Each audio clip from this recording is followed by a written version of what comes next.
नमस्कार दोस्तों, ये देश का पहला प्राइवेट रेलवे स्टेशन देख लीजिए।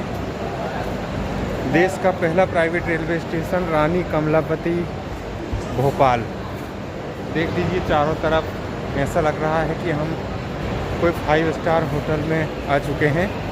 देख लीजिए चारों तरफ का खूबसूरत नज़ारा।